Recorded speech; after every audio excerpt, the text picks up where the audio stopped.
मित्रों, मैं बहराइच की धरती से चल करके राजस्थान बीकानेर की धरती पर आया हूं। मैं बहराइच की धरती से चल करके राजस्थान की धरती पर आया हूं। और क्यों आया हूं? अपने बिटिया की शादी देखने नहीं आया हूं, अपने लड़के की शादी देखने नहीं आया हूं, गेहूं का रेट तय करने नहीं आया हूं, संपत सारों जी से कोई बिजनेस डील करने नहीं आया हूं। मैं इसलिए आया हूं क्योंकि आज दो दो कौड़ी के लोग हमारे समाज को गरियाते हैं, जिनकी कोई औकात बिसात नहीं, जो हमारी छत्र छाया में जिए, वो आज हमारी औकात और बिसात बता रहे हैं। इसलिए मैं आया हूं। मैं किसी दलित के विरोध में नहीं हूं, मैं सिर्फ और सिर्फ उस दलितवादी सोच के विरोध में हूं जो 70 साल बाद भी मर्सिडीज से चलते हैं और गरियाते हैं बाभनों ठाकुरों को। मर्सिडीज से चलते हैं और गरियाते हैं बाभनों ठाकुरों को। आज वर्तमान की जो स्थिति है यह सवर्ण समाज के लिए बहुत दयनीय है, लेकिन हमारे दलित समाज के जो लोग हैं आज वो हमारे खिलाफ खड़े हैं। उनको समझना चाहिए कि उनकी लड़ाई सवर्ण की से नहीं है, उनकी लड़ाई उनके समाज के क्रीमिलियर दलितों से है। क्यों? क्योंकि 22.5% रिजर्वेशन में कोई सवर्ण नहीं जा सकता। 53,000 करोड़ अनुसूचित जनजाति के लिए और 85,000 करोड़ ओबीसी एससी के लिए जो बजट आया है, इस बजट का लाभ कोई बाभन ठाकुर या बनिया नहीं ले सकता। इस बजट का लाभ लेंगे रामविलास पासवान जैसे लोग, इस बजट का लाभ लेंगे उदित राज जैसे लोग, इस बजट का लाभ लेंगे मायावती जैसे लोग, इस बजट का लाभ लेंगे सावित्रीबाई फुले जैसे लोग। फिर आप कैसे कह सकते हो कि हमने आपका शोषण किया है? शेर अगर सो जाए तो कोई ये ना समझे कि शेर की शक्ति कम हो गई है। बेशक शेर कुछ देर के लिए सो रहा है, लेकिन जब भी जगेगा अपनी ताकत के साथ जगेगा। यहां पर बात बताई गई है कि 95% बनाम 5% दलितों की। लेकिन एक बात मैं बताना चाहूंगा, मैं आपको सिर्फ उसी हद तक प्रसन्न करूंगा जिस हद तक हमारे स्वाभिमान पर ठेस नहीं पहुंचेगा। लेकिन मैं अपना स्वाभिमान बेचकर आपको प्रसन्न नहीं कर पाऊंगा। यह मेरा वादा है, यह मेरा कहना है। हम आपके आगे पीछे लगे रहें, हम आपके आगे पीछे लगे रहें, हम आपको नमस्ते प्रणाम भी करें और आप हमको गरियाते रहो तो कहां तक बर्दाश्त करेंगे? हमको आप गरियाते रहो तो कहां तक हम बर्दाश्त करेंगे? जातवाद की बात करते हैं लोग, जातवाद की करते हैं बात। राष्ट्रीय टीवी डिबेट, जो राष्ट्रीय न्यूज चैनल होते हैं उस पर डिबेट होते हैं, और उन डिबेटों में कौन बैठते हैं? भाजपा के प्रवक्ता, कांग्रेस के प्रवक्ता, सपा के प्रवक्ता, बसपा के प्रवक्ता, और स्पेशली एक दलित चिंतक बैठता है कि नहीं बैठता है? स्पेशली एक दलित चिंतक बैठता है। और जो दलित चिंतक होता है वो किसके बारे में चिंतन करता है? सिर्फ और सिर्फ दलित के बारे में चिंतन करता है। सोचिए, उनका स्पेशली दलित चिंतक है, फिर भी वो जातवादी नहीं है। हमने पाड़े, तिवारी, मिश्रा, शुक्ला, सारस्वत और राजपूत लगा लिया, बनिया लगा लिया, अग्रवाल लगा लिया, हम जातवादी हो गए। कैसे हो गए? इन सभी बातों पर हम लोगों को गंभीरता से चिंतन करने की आवश्यकता है। आज समाज में लोग हे दृष्टि से देखने लगे हैं। बाप दादा की रियासतें चली गई, मान सम्मान चला गया, दो दो कौड़ी के लोग गिरियाकर चले जाते हैं। हम आप बर्दाश्त कर रहे हैं, सह रहे हैं, सुन रहे हैं। क्यों? क्या मजबूरी है? यहां पर इतने लोग आए, कुछ लोग दुख भी व्यक्त कर रहे हैं, कुछ लोग प्रसन्नता भी व्यक्त कर रहे हैं, लेकिन इन बातों पर ना मैं दुख व्यक्त करता हूं ना प्रसन्नता, क्योंकि जहां से हमने इस लड़ाई को शुरू किया था वहां पर तो मात्र एक लोग हमारे साथ थे। आज भला इतने लोग हमारे साथ तो खड़े हैं, यह हमारी सबसे बड़ी उपलब्धि है।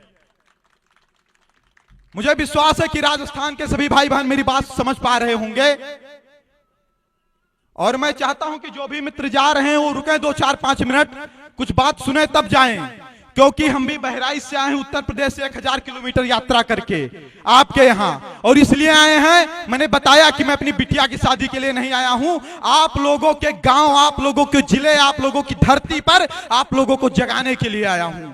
यहां मोदी जी का, राहुल जी का, अखिलेश जी का अगर सभा हो तो 35 रुपए के लंच पैकेट पर लोग चले जाते हैं। मोदी जी, राहुल जी, अखिलेश जी का अगर सभा हो तो 35 रुपए के लंच पैकेट पर लोग चले जाते हैं। रजाई के नीचे बैठकर कहते हैं सर्वेश जी तुम संघर्ष करो, हम तुम्हारे साथ हैं। भैया रजाई के अंदर से लड़ाई नहीं लड़ी जाती और ना रजाई के अंदर से लड़ाई जीती जाती है। अगर सारी लड़ाइयां रजाई के अंदर से लड़ी और जीती जाती तो मंगल पांडे को ना गोली चलानी पड़ती और भगत सिंह को ना फांसी पर चढ़ना पड़ता।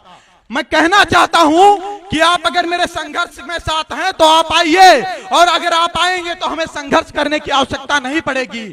अगर यह समाज जगह ही होता, अगर यह समाज जगह ही होता तो आज ऐसी सभाओं के आयोजन करने की आवश्यकता ना पड़ती। आज हम लोग इतना संघर्ष कर रहे हैं, दिन रात दौड़ रहे हैं, 15-15 दिन 20-20 दिन हम लोग सिर्फ और सिर्फ यात्रा में रहते हैं समाज को जगाने के लिए। अभी हमारे उत्तर प्रदेश के फिरोजाबाद में कुछ छत्रियों ने अपने दरवाजे पर लिख दिया कि यह मकान बिकाऊ है। क्यों? क्योंकि वहां पर दलित आतंकवाद है। क्यों? क्योंकि उनके पर SC ST एक्ट लगवाकर उनको प्रताड़ित किया जाता है। हम वहां पर गए और उनसे हमने बताया कि देश के लिए क्षत्रिय मरा, धर्म के लिए क्षत्रिय मरा, और आज अगर क्षत्रिय अपनी दीवार पर लिखेगा कि यह मकान बिकाऊ है तो हम कहां रहेंगे? अगर आज क्षत्रिय लिखेगा कि यह मकान बिकाऊ है तो हम कहां रहेंगे? 2-2 लाख ब्राह्मणों के जनेऊ तोड़ दिए गए, तब जाकर के धर्म बचा। ये जो आज प्राउड के साथ जय भीम और जय मीम के नारे लगा रहे हैं, इनको पता होना चाहिए मोहम्मद गौरी और अकबर के गोलियां तलवारें हमारे बाप दादाओं ने सीने में झेली, तब ये पीछे जिंदा रहे, तब ये पीछे जिंदा रहे। हमारी आबादी कम है, तुम बताते हो कि तुम 15% हो, तुम ही नहीं कर पाओगे। हमारी आबादी हिजड़ों की तरह ताली बजाकर नहीं खत्म हुई है, मर्दों की तरह देश और धर्म के लिए लड़कर खत्म हुई है। 12-12 साल के राजपूत लड़के उनकी माताएं ऐसे तिलक लगा देती थी और युद्ध क्षेत्र में भेज देती थी, और जो बहनें होती थी वो जौहर कर लेती थी। यहाँ जनेऊ तोड़ दिए जाते थे, तब धर्म बचा है। मंगल पांडे, भगत सिंह शादी विवाह नहीं किए और देश के लिए लड़ गए, तब ये आजाद है। जिसको आज आप अपने आप को मूल निवासी बता रहे हो ना, एक भी मूल निवासी नहीं खड़ा था देश की आजादी के लिए और धर्म की आजादी के लिए। जिनको यह लगता है कि यहाँ के बाभन ठाकुर इनका शोषण कर रहे हैं, वो एक बार नजर पाकिस्तान पर डाले जहां ये 23% थे और 1.9% बचे हैं। इनको पता चल जाएगा कि इनका शोषण किसने किया है। हमारे बाप दादाओं ने 565 रियासतें दी, तब इनको प्रधानमंत्री आवास के तहत जो योजना मिला तब घर बनवाने के लिए जमीन हो पाया है। ये हमारे बाप दादाओं की देन है। हमारे बाप दादाओं की देन है कि यूनिवर्सिटी बनी है। हमारे बाप दादाओं की देन है कि प्लेटफार्म बने हैं। हमारे बाप दादाओं की देन है कि अनुसंधान केंद्र बने हैं। क्या मिला हमको? नहीं चाहिए आरक्षण की भी, ले जाओ तुम, एक नहीं 20 चंद्रशेखर रावण को दे दो, 20 सतपाल तोहर को दे दो, लेकिन अगर तुम्हारी औकात है तो हमारी रियासतें वापस कर दो। तुम्हारी औकात है तो हमारी रियासतें, हमारे धन वापस कर दो। नहीं कर पाओगे, कंगाल हो जाओगे, क्योंकि पूरा का पूरा भारत हमारी रियासतों पर टिका है। हमने अपना सब कुछ छोड़कर अखंड भारत का सपना देखा था। 7 लाख पंडित कश्मीर में काटे गए, भगाए गए, लेकिन उन्होंने आतंकवाद का रास्ता नहीं अपनाया। उन्होंने ट्रेन नहीं फूकी, उन्होंने घर नहीं जलाए, उन्होंने बस नहीं जलाए। क्यों? क्योंकि इस देश से सबसे ज्यादा प्रेम है तो हम राष्ट्रवादियों को है। हमारा DNA टेस्ट करवा लो, हमारा DNA टेस्ट करवा लो, हमसे ज्यादा कोई राष्ट्रवादी मिल जाएगा, मैं भारत छोड़कर चला जाऊंगा। सही बता रहा हूं। बाप दादा देश और धर्म के लिए लड़े, उनका लड़का आज सिस्टम से लड़ रहा है, उनका लड़का रिजर्वेशन से लड़ रहा है, उनका लड़का SC ST एक्ट से लड़ रहा है। भारत में पहले जब मृत्यु दंड दिया जाता था तो मृत्यु दंड के अपराधी से उसकी आखिरी इच्छा पूछी जाती थी। पूछी जाती थी कि नहीं पूछी जाती थी? मृत्यु दंड के अधिकारी से आखिरी इच्छा पूछी जाती थी। लेकिन हमारे देश का संविधान तो देखिए, हमारे देश में समानता का अधिकार तो देखिए, हमारे देश की डेमोक्रेसी तो देखिए। यहाँ SC ST एक्ट में आखिरी इच्छा भी नहीं पूछी जाएगी कि आप सही हो कि गलत। सोचिए, हम एक मृत्यु दंड अपराधी से भी बदतर स्थिति में हैं।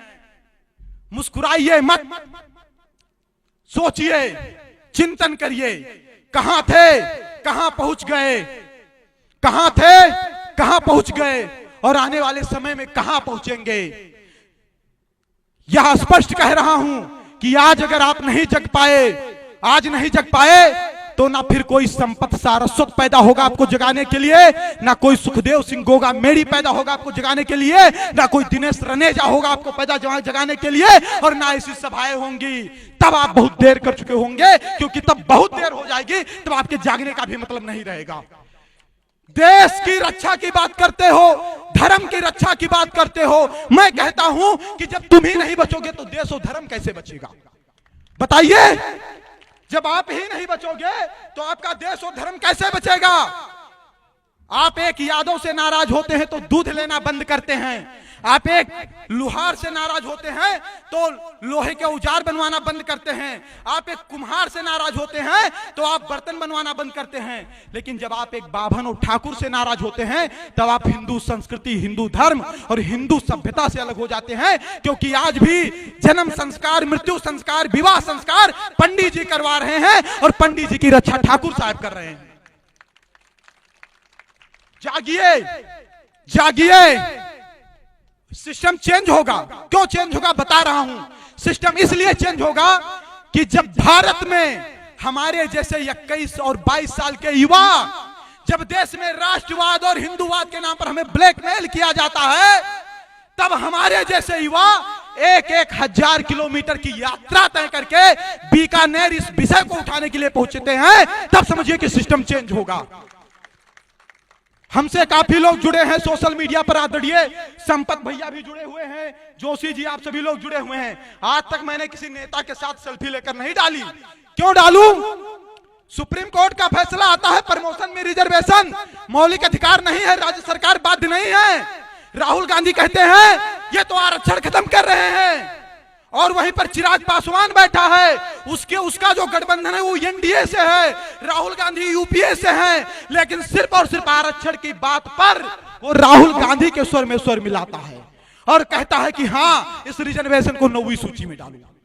सोचिए, उसे सीख लेने की आवश्यकता है कि वो अपने समाज के लिए अपने पार्टी को लात मार देने को तैयार है, और हम 5 रुपया के पार्टी का सदस्यता नहीं लिए हैं और बाहर से तमाशा देख रहे हैं कि संपत जी का कार्यक्रम फ्लॉप कैसे हो। बाहर से तमाशा देख रहे हैं कि संपत जी का कार्यक्रम फ्लॉप कैसे हो। जलिए मत। अगर पड़ोसी के घर में आग लगा है ना, तो आग आपके घर तक भी पहुंचेगा, क्योंकि फूस का मकान आपके पड़ोसी का ही नहीं, आपका भी है। और मैं यह विश्वास के साथ कहता हूं कि आदरणीय श्री संपत सारस्वत जी, आप पीछे मत हटिएगा। मैं आपसे 2 साल से जुड़ा हूं। आपका जहां पसीना गिरेगा, सर्वेश पाड़े का वहां खून गिरेगा। कोई टच नहीं कर पाएगा आपको, पूरा समाज आपके साथ है। और मैं इसी मंच से आदरणीय श्री सुखदेव सिंह गोगा मेड़ी जी से आशीर्वाद भी मांगता हूं कि वो हमें आशीर्वाद दे, और यहाँ पर जितने भी श्रेष्ठ जन हैं वह सभी हमें आशीर्वाद दें। इन भुजदंडों में वो ताकत है कि इस देश की दिशा और दशा बदल देंगे, काल की चाल बदल देंगे। हम बाभन हैं, हम 51 रुपया पर शनिश्चर की 7.5 खत्म करवा देते हैं, फिर ये रिजर्वेशन क्या चीज है। और एक बात और सुन लीजिए, बाभनवाद और ठाकुरवाद से हमेशा ऊपर उठकर लड़ाई लड़िएगा। बाभनवाद और ठाकुरवाद से हमेशा ऊपर उठकर लड़ाई लड़िएगा। ये बाभनवाद और ठाकुरवाद की देन है कि आज आपकी यह स्थिति है। ठाकुर हमारे महाराज, हम उनके गुरु होते थे। हम जाते थे, अपना चक्रवर्ती सम्राट का सिंहासन छोड़ देते थे। हम दोनों एक दूसरे के पूरक हैं, ये मैं नहीं, वेद शास्त्र की ऋचाएं कहती हैं। उनसे अलग मत होइएगा, क्योंकि आज भी आपके साथ कोई खड़ा है तो वो राजपूत खड़ा है और कोई नहीं खड़ा है। और अगर बाभन ठाकुर एक हो गए तो वैश्य समाज भी आपके साथ आ जाएगा, क्योंकि उसको संरक्षण कौन देगा। इसीलिए मैं कहना चाहता हूं, इन वादों से ऊपर उठे के आपस में बिना संघर्ष किए यूनिटी बना करके हम लड़ेंगे। और सुनिए, किसी भी समाज का 100% समाज सड़क पर नहीं उतरता, मात्र 5% या 10% लोग उतरते हैं। जिस दिन आप 10% भी सड़क पर उतर आए ना, समझ लो सिस्टम चेंज हो जाएगा। हम प्लेयर नहीं बदलेंगे, हम प्लेयर नहीं बदलेंगे, हम पूरा गेम बदलेंगे। जैसे लोग ऐसे दलितों के चरणों में पड़े हैं ना, ये सवर्णों के चरणों में गिर जाएंगे, ये वादा है आपसे। समय का अभाव है शायद, तो मैं इन्हीं शब्दों के साथ अपनी बारी को विराम देना चाहता हूं। छोटा बेटा हूं आपके समाज का। मेरी बातों से अगर कहीं किसी दलित समाज के भाई को भी जो हमारी विचारधारा से तालमेल रखते हैं, मैं जिहादियों की बात नहीं करता हूं, उनसे अगर कोई कष्ट पहुंचा होगा तो आकर के माफी नहीं मांगूंगा, आकर के समझ लीजिएगा, समझा देंगे कि हम गलत नहीं थे। भारत माता की, भारत माता की जय श्री राम।